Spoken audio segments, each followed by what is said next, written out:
உங்களை தேடி வரும் ஞாயிறு சிந்தனை.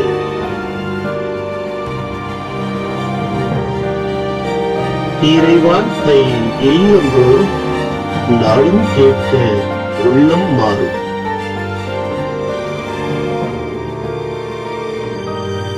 Mercy of God Tamil.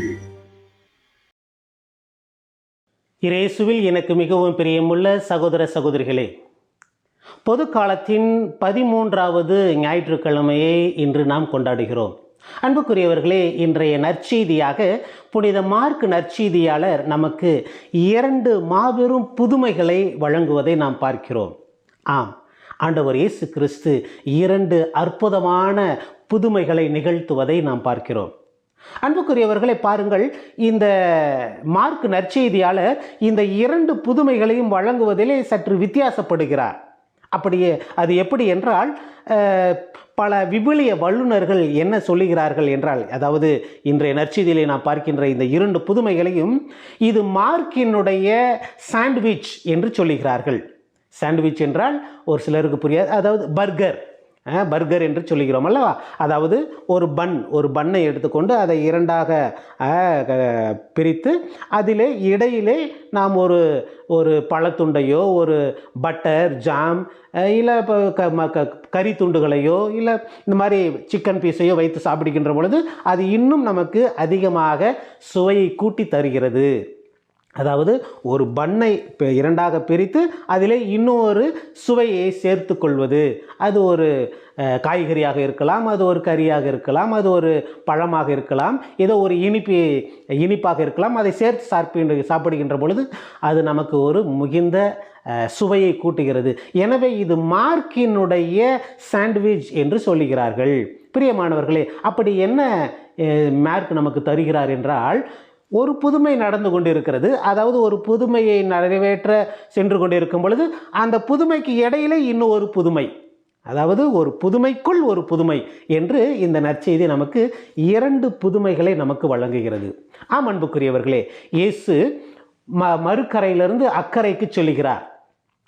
அந்த கலிலேய கடற்கரையை கடந்து சென்று அக்கறைக்கு செல்லும் பொழுது அங்கு ஒரு மனிதரை சந்திக்கிறார். அவர் யாயீர், அதாவது தொழுகை கூடத்தினுடைய தலைவர். அன்புக்குரியவர்களே, அந்த யாயீர் என்பவருடைய மகள் 12 வயது சிறுமி உடல்நிலையின்றி படுத்திருக்கும் பொழுது அவரை குணப்படுத்த இயேசுவை அவர் அழைக்கிறார். பிரியமானவர்களே, எனவே அவருடைய விண்ணப்பத்தை ஏற்றுக்கொண்டு அந்த சீடர்களோடு மக்கள் கூட்டத்தோடு இயேசு தொடர்ந்து சென்று கொண்டிருக்கின்ற பொழுது இடையிலே இப்பொழுது ஒரு பெண்மணி 12 ஆண்டுகளாக இந்த இரத்த போக்கினால் கஷ்டப்பட்டு கொண்டிருக்கிற ஒரு பெண்மணி ஆண்டவரை சந்திக்கிறார். பாருங்கள் பிரியமானவர்களே, இந்த பெண்மணி எல்லா விதத்திலும் அவர் ஒரு நம்பிக்கை இழந்த ஒரு பெண்ணாக பார்க்கிறோம். அதாவது 12 ஆண்டுகளாக இந்த இரத்த போக்கினால் கஷ்டப்பட்டு கொண்டிருக்கிறார். அதுக்கப்புறம் பல மருத்துவர்களை சந்தித்து அவர் பலனற்று, அதனால் எந்த ஒரு பிரயோஜனமும் இல்லாமல் அவர் இருக்கிறார். இப்பொழுது இந்த இரத்த போக்கு என்பது இயேசு வாழ்ந்த காலத்திலே ஒரு தீட்டு, ஒரு பெண்ணுக்கு நடக்கின்ற ஒரு தீட்டாக அது கருதப்பட்டது. எனவே அவர் குடும்பத்திலே சேர்ந்திருக்க வாய்ப்பு இல்லை, சமுதாயத்திலும் அவர் சேர்ந்து இருக்க வாய்ப்பில்லை. கோயில் குளத்திற்கு போக முடியுமா அப்படின்னா அதுவும் போக முடியாது. இப்படி பிரியமானவர்களே, இந்த பெண்மணி பல சூழ்நிலைகளிலே, பல இக்கட்டான சூழ்நிலைகளே அவர் அவதிப்பட்டு கொண்டிருப்பதை நாம் பார்க்கிறோம். இப்படி இந்த சூழ்நிலையிலே, இந்த நேரத்திலே அவர் தன்னிலே ஒரு தைரியத்தை வரவழைத்து கொண்டு, ஒரு நம்பிக்கையினாலே இயேசுவினுடைய அந்த அங்கியை, அந்த துணியை தொட்டால் போதும் நான் குணமடைந்து விடுவேன் என்று சொல்லி அந்த மக்கள் கூட்டத்தை எல்லாம் விலக்கிவிட்டு இயேசுவை தொடுகிறார். அன்புக்குரியவர்களை பாருங்கள், இப்பொழுது இயேசுவை சுற்றி அநேக கூட்ட மக்கள் இயேசு என்னை தொட்டது யார் என்று கேட்கிறார். இருப்பினும் இயேசுவுக்கு தெரியும், என் தன்னிடமிருந்து அந்த ஆற்றல் வெளிப்படுவதை, அந்த பெண் குணமடைந்ததையும் இயேசு அறிவார்.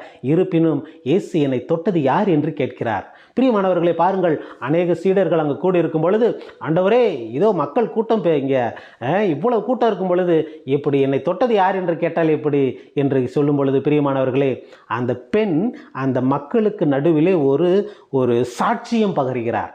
நானே உம்மை தொட்டது, நான் தான் அந்த குணத்தை குணம் பெற்றுக்கொண்டேன் என்று சொல்லி அந்த நிகழ்ந்த நிகழ்ச்சியை சொல்லும் பொழுது ஆண்டவர் சொல்லுகிறார், உன்னுடைய விசுவாசம் உன்னை குணமாக்கிற்று என்று சொல்லி அந்த பெண்ணை அனுப்பி வைக்கிறார். பிரியமானவர்களை பாருங்கள், இயேசு தொடர்ந்து இந்த பயணத்தை மேற்கொண்டிருக்கும் பொழுது அங்கு அந்த ஒரு சிறுமியை 12 வயது சிறுமியை குணப்படுத்துவதை பார்க்கிறோம். அன்புக்குரியவர்களை, இப்பொழுது அந்த சிறுமி அந்த யாயீர் இயேசுவை அழைக்கும் பொழுது அவர் உயிரோடு இருந்தார், காய்ச்சலாக கிடக்கிறார், சாக கிடக்கிறார் என்று மட்டும்தான் இயேசுவை அழைத்தார்கள். இப்பொழுது இயேசு அந்த வழியிலே சந்திக்கின்ற பொழுது அங்கே ஒரு சிலர் சொல்லுகிறார்கள், அந்த பெண் சிறுமி இறந்து விட்டார், ஏன் இயேசுவை போதகரை தொந்தரவு செய்கிறீர்கள் என்று சொல்லும் பொழுது இன்னும் அந்த நம்பிக்கைக்கு ஒரு தடையாக நாம் பார்க்கிறோம். எனவே இயேசு அங்கு சென்ற பொழுது அங்கு மக்கள் கூட்டம், அங்கு அந்த மக்கள் கூட்டத்தை எல்லாம் விலக்கிவிட்டு இயேசு அந்த பெண்ணை, அந்த சிறுமியை தொட்டு குணப்படுத்துவதை நாம் பார்க்கிறோம். அன்புக்குரியவர்களே, இப்படி 2 அற்புதமான புதுமைகளை நாம் இந்த நற்செய்தியிலே பார்க்கிறோம். பிரியமானவர்களே, இந்த 2 புதுமைகளிலும் நாம் ஆழமாக பார்க்க வேண்டிய பல கருத்துக்களை நாம் சிந்திக்க வேண்டும். அன்புக்குரியவர்களே, இந்த 2 பேரும் பெண்மணிகள். இயேசு இந்த நற்செய்தியிலே குணப்படுத்துகின்ற இந்த 2 பேரும் 2 பெண்கள். ஒருவர் 12 ஆண்டுகளாக இரத்தப்போக்கினால் கஷ்டப்பட்டு கொண்டிருக்கிறார், இன்னொருவர் 12 வயது சிறுமி. இந்த இருவருக்கும் இந்த 12. அன்புக்குரியவர்களே, இந்த 12 ஆண்டுகளாக கஷ்டப்பட்டு கொண்டிருக்கிறவர் இரத்த போக்கினாலே அவதிப்பட்டு கொண்டிருக்கிறார். இது இன்னும் தொடர்ந்தால் இவருடைய உயிர் போய்விடும். ஏன்னால் உடம்புல ரத்தம் போய்கிட்டே இருந்தால் என்ன ஆகிறது? 12 ஆண்டுகளாக அவர் இந்த கஷ்டத்தை பட்டு கொண்டிருக்கிறார். இது இன்னும் தொடர்ந்து நடந்தால் இவருடைய உயிர் போய்விடும். ஆனால் இந்த சிறுமிக்கு ஏற்கனவே உயிர் போய்விட்டது. அப்படி என்றால் இந்த புதுமையினால் இந்த 2 பெண்மணிகளுக்கும் ஆண்டவர் உயிரை தருகிறார். இந்த 2 புதுமைகளிலும் தொடுதல் என்ற ஒரு நிகழ்ச்சி நடக்கிறது. முதல் புதுமையிலே இந்த பெண் இயேசுவை தொடுகிறார். 2வது புதுமையிலே இயேசு அந்த பெண்ணை தொடுகிறார், அந்த சிறுமியை தொடுகிறார். இந்த 2 நிகழ்ச்சியிலுமே மக்கள் கூட்டம். இந்த முதல் புதுமையிலே இயேசு நடுவில் இருக்கிறார், அவரை சுற்றி மக்கள் கூட்டம் இருக்கிறது. இந்த பெண்மணி அந்த மக்கள் கூட்டத்தை விலக்கி கொண்டு அந்த சென்று இயேசுவினுடைய ஆடையை தொடுகிறார். இந்த 2வது புதுமையிலே அந்த சிறுமியை சுற்றி மக்கள் கூட்டம். இயேசு அந்த மக்கள் கூட்டத்தை விலக்கி கொண்டு அவர் உள்ளே சென்று அந்த சிறுமியை தொடுகிறார். பாருங்கள் பிரியமானவர்களே, இந்த 2 புதுமைகளுக்கும் அநேக தொடர்புகளை நாம் பார்க்கிறோம். இன்னும் ஆழமாக சிந்திப்போமேனால், இந்த யாயீர் என்பவர் ஒரு செல்வந்தர். ஏனென்றால் அந்த தொழுகை கூடத்திற்கு தலைவர் என்றால் ஒரு வசதி படைத்த ஒரு மனிதராக இருந்திருப்பார். அவர் யூதரா மற்ற எந்த மதத்தை சார்ந்தவரோ என்று தெரியாது. ஆனால் எல்லோராலும் மதிக்கப்படக்கூடிய ஒரு உயர்ந்த நிலையில் இருக்கின்ற ஒரு மனிதர், ஒரு செல்வந்தர். ஆனால் இந்த 12 ஆண்டுகளாக துன்பப்படுகின்ற இந்த இரத்தப்போக்குடைய பெண்மணி ஒரு ஏழை. அதாவது பாருங்கள், மருத்துவத்துக்காக 12 ஆண்டுகளாக அவர் செலவழித்து கொண்டு இருக்கிறார் என்றால் அவரிடம் ஒன்றும் இருக்க வாய்ப்பில்லை. இப்பொழுது இந்த ஒரு ஏழை தாய், ஒரு வசதி படைத்த ஒரு மகள், இந்த இருவருக்கும் இயேசு ஏதாவது பாரபட்சம் பார்த்தாரா? இல்லை. இருவரிடமே ஆண்டவர் நம்பிக்கையை மட்டும்தான் பார்த்தார். ஒருவேளை இந்த ஏழைக்கு தான் கடவுள் செஞ்சிருப்பாரு, இல்லை இந்த பணக்காரருக்கு தான் கடவுள் செஞ்சிருப்பாரு. ஒருவேளை ஏழையை கைவிட்டுட்டு பணக்காரர் செய்வாரா, இல்லை பணக்காரர்களை கைவிட்டு ஏழைக்கு செய்வாரா என்று ஆண்டவர் முன் அப்படி அல்ல. மாறாக அது ஏழையாக இருந்தாலும் பணம் படைத்தவர்களாக இருந்தாலும் ஆண்டவரிடம் நம்பிக்கையோடு வரும்பொழுது அவர்கள் அற்புதங்களை பெறுகிறார்கள் என்பதை நாம் இந்த நற்செய்தியிலே பார்க்கிறோம். அதே போல இந்த 2 புதுமைகளுமே தீட்டுக்குரிய ஒரு நிகழ்வாக பார்க்கப்படுகிறது. ஏனென்றால் இந்த இரத்தப்போக்குடைய பெண் எப்பொழுதுமே தன்னை தீட்டாக கருதப்படுபவர். குடும்பத்தில் யாரும் ஏற்றுக்கொள்ள மாட்டார்கள், சமுதாயத்திலும் அவரை யாரும் ஏற்றுக்கொள்ள மாட்டார்கள். எனவே அதுவும் ஒரு ஆணை தொடுவது அது ஒரு தீட்டான நிகழ்ச்சி. ஆனால் பாருங்கள், அந்த பெண் இயேசுவை தொடுகிறார். அடுத்ததாக இயேசு அந்த 12 வயது சிறுமியை தொடுகின்ற பொழுது இறந்தவர்களை தொடுவதும் அந்த காலத்திலே தீட்டு. ஏனென்றால் அது இப்பொழுது கூட நமது காலகட்டத்திலே கூட இருக்கிறது. ஆனால் தீட்டு அல்ல, அதை நாம் இப்பொழுது வேற மாதிரி புரிந்து வைத்திருக்கிறோம். அப்படி என்றால் உண்மை என்னவென்றால், ஒரு இறந்தவர்கள் வீட்டுக்கு செல்லும் பொழுது அங்கு அநேக மக்கள் கூடுகிறார்கள், நிறைய கும்பல் வராங்க. அங்கே வந்து நம்ம ஊரில் என்ன பண்ணுறாங்க, எச்சி துப்புவாங்க, சளி சிந்துவாங்க, எல்லாம் பல மக்கள் வந்து போகிறதுனால நாம் அந்த வீட்டுக்கு போயிட்டு நம்ம வீட்டுக்கு ரிட்டன் வரும்பொழுது குளிக்கணும், கை காலையாவது கழுவிட்டு உள்ளே போகணும் அப்படின்னு ஏன் சொல்கிறோன்னா, இந்த கிருமிகள்லாம் நம்ம கூட வந்துடக்கூடாதுங்கிறதுக்காகத்தான். ஏன்னா இப்போ அந்த கும்பலில் நிறையா கிருமி நிறையா இருந்திருக்கும். ஏன்னா நம்ம குடும்பத்தில் வீட்டில் வந்து குழந்தைகள் இருப்பார்கள், பெரியவர்கள் இருப்பார்கள், வியாதியானவர்கள் இருப்பார்கள். அவர்களுக்கு இந்த கிருமி போய் இன்னும் அவர்களுக்கு அதிகம் எதுவும் தொந்தரவு கொடுத்து விடக்கூடாது என்பதற்காக குளிக்கணும், இல்லாட்டி கை கால் மூஞ்சியாவது கழுவிட்டு உள்ளே போகணும் அப்படிங்கிறது தான் வழக்கம். எனவே பிரியமானவர்களே, இது இந்த காலத்தில் நாம் கண்டுபிடிச்ச ஒரு அறிவியல் உலகம். ஆனால் இயேசு வாழ்ந்த காலத்தில் கிருமி அப்படின்னா என்னன்னு தெரிஞ்சிருக்குமா, இல்லை வைரஸ் அப்படின்னா என்னன்னு தெரிஞ்சிருக்குமா, இல்லை மற்றபடி ஏதாவது தெரிஞ்சிருக்குமா? ஒன்றுமே இல்லை. அவர்களுக்கு தீட்டு. அந்த காலத்தில் அது தீட்டு, இந்த காலத்தில் அது வைரஸ். இது கண்டுபிடிச்சதுனால இது வைரஸ். பிரியமானவர்களை பாருங்கள், இப்போ அந்த தீட்டு இறந்தவர்களை தொட்டால் அது தீட்டு, இரத்தப்போக்குடைய பெண்கள் தொட்டால் அது தீட்டு, இது எல்லாமே அந்த காலத்தில் இருந்தது. இப்போ இரண்டு பேராலும் இயேசு தொடப்பட்டிருக்கிறார். ஏனால் பெண் அவரை இயேசை தொட்டார், இயேசு இறந்தவரை தொட்டார். இப்போ இரண்டு பேராலும் இயேசு தீட்டுப்பட்டவராக மாறினாரா? அதுதான் உண்மையிலே இந்த நிகழ்ச்சியினுடைய புதுமை. பிரியமானவர்களே, இயேசு ஒரு காலமும் தீட்டுப்பட்டவராக மாறுவதில்லை. மாறாக தீட்டுப்பட்டவர்களும் இயேசுவை தொடுகின்ற பொழுது அவர்கள் குணமடைகிறார்கள் என்பதை நாம் பார்க்கிறோம். இந்த சமுதாயத்தின் பார்வையிலே தீட்டாக கருதப்படுவது, இந்த சமுதாயத்தின் பார்வையிலே ஒதுக்கப்பட்டதாக கருதப்படுவது, இந்த சமுதாயத்தின் பார்வையிலே இறந்ததாக கருதப்படுவது எல்லாமே ஆண்டவர் முன் புதுமை. ஆண்டவர் முன் அது அனைத்தும் மாற்றப்படுகிறது. ஆண்டவர் அதை அத்தனையும் மாற்றி அதை ஒரு புதுமையாக நமக்கு வெளிப்படுத்துவதை நாம் பார்க்கிறோம். ஆம் பிரியமானவர்களே, இந்த 12 ஆண்டுகளாக கஷ்டப்பட்டு கொண்டிருக்கிற இந்த பெண் இவ்வளவு காலம் செலவழித்து, இவ்வளவு காலம் மருத்துவர்களால் கைவிடப்பட்டு, இவ்வளவு காலம் சொந்த குடும்பத்தினரால் சமுதாயத்தினரால் கைவிடப்பட்டு, தன்னுடைய கடைசி நம்பிக்கை இயேசுவினுடைய ஆடை.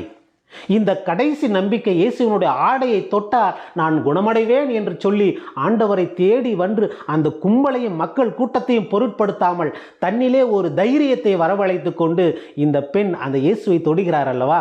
அந்த தொடுதல் தான். ஒருவேளை அந்த பெண் அந்த இயேசுனுடைய துணியினுடைய அந்த நுனியை மட்டும்தான் தொட்டிருப்பார். அந்த தொட்ட இடம் வேறு வேண்டுமானால் ஒரு சிறிய இடமாக இருந்திருக்கலாம். ஆனால் அந்த சிறிய இடத்தில் தொட்ட அந்த துணியினுடைய ஆடையினுடைய நுனியிலே மிகுந்த வல்லமையான அற்புதம் நடக்கிறது.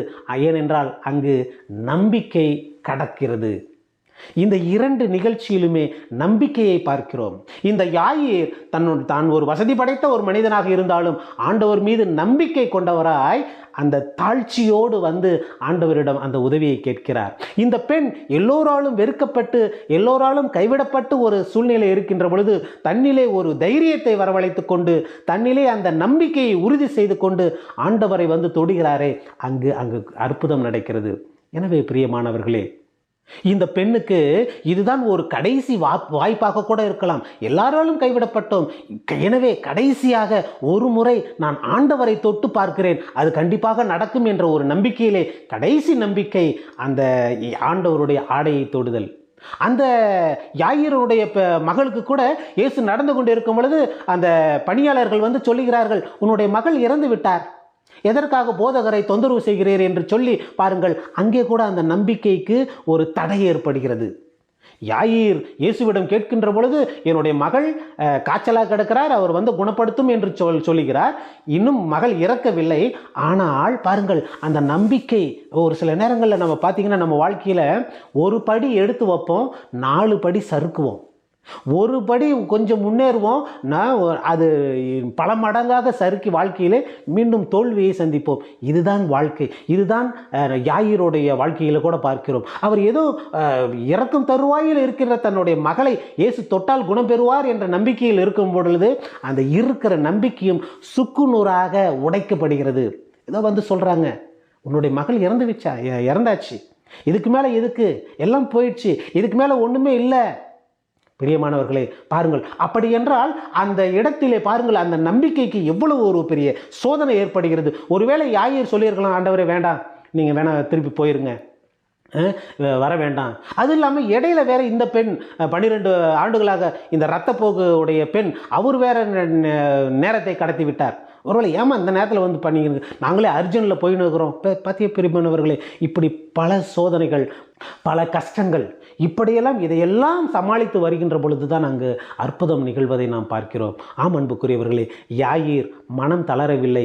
இயேசு அவர்களை தைரியப்படுத்தி வாருங்கள் நாம் செல்லுவோம் என்று சொல்கிறார். ஒருவேளை யாயிர் நினைத்திருப்பாரோ, இயேசு காய்ச்சலாக இருப்பவரை மட்டும்தான் குணப்படுத்துவார், இறந்து விட்டால் ஒருவேளை அவரால் எதுவும் பண்ண முடியாதோ என்று நினைத்தாரா? இல்லையே, அவர் தன்னுடைய நம்பிக்கையை இழக்காமல் ஆண்டவரோடு தொடர்ந்து செல்கிறார். பாருங்கள், ஒருவேளை அந்த மனிதர்கள் சொன்ன பிறகு இந்த யாயிருக்கு அந்த நம்பிக்கை குன்றி இருக்கலாம். ஆனால் இந்த 12 ஆண்டுகளாக இரத்தப்போக்குடைய பெண் குணமடைந்ததை பார்த்த பிறகு யாயிருக்கு இன்னும் ஒரு நம்பிக்கை ஏற்பட்டிருக்கலாம். இருப்பினும் கடவுள் எதையாவது செய்வார் என்று சொல்லி அந்த நம்பிக்கையிலே செல்கின்ற பொழுது பிரியமானவர்களே, அங்கு அற்புதம் நடக்கிறது. 2 பெண்களை ஆண்டவர் குணப்படுத்துகிறார். இயேசு தீட்டுப்பட்டவராக அல்ல, மாறாக நம்மிடம் இருக்கின்ற அத்தனை தீட்டுகளையும் அத்தனை அசுத்தங்களையும் அகற்றுகின்ற தன்னுடைய தொடுகையினாலே, தன்னுடைய அன்பினாலே, தன்னுடைய அன்பான கரத்தினாலே அத்தனையும் அகற்றுகின்ற ஒரு கடவுளை, ஒரு அன்பு தெய்வத்தை நாம் பார்க்கிறோம். ஆம் அன்புக்குரியவர்களே, இதோ இந்த காலகட்டங்களிலே நாம் இந்த 2 குணம் பெற்றவர்களை இப்போ எடுத்துக்கொள்வோம். ஒருவேளை நாம் இந்த பெண்மணியை போல, இரத்தப்போக்குடைய பெண்மணியை போல நம்மை கருதி கொண்டு ஒருவேளை நாம் ஆண்டவரை தொட வேண்டும், இல்லை என்றால் அந்த இறந்த பெண்ணை போல ஆண்டவர் நம்மை தொட விட வேண்டும். ஒன்று நாம் இயேசுவை தொடணும், இல்லை இயேசு நம்மளை தொட விடணும். இது இல்லை 2ல் எது நடந்தாலும் நமது வாழ்க்கையில் புதுமை தான். நாம் இயேசுவை தொட்டாலும் நமக்கு புதுமை நடக்கும், இயேசு நம்மளை தொட்டாலும் புதுமை நடக்கும். எனவே பிரியமானவர்களே, இயேசுவை தொடுவோம், இல்லை என்றால் இயேசுவை தொட அனுமதிப்போம். வாழ்க்கையில் அற்புதங்களை காண்போம். ஆமேன்.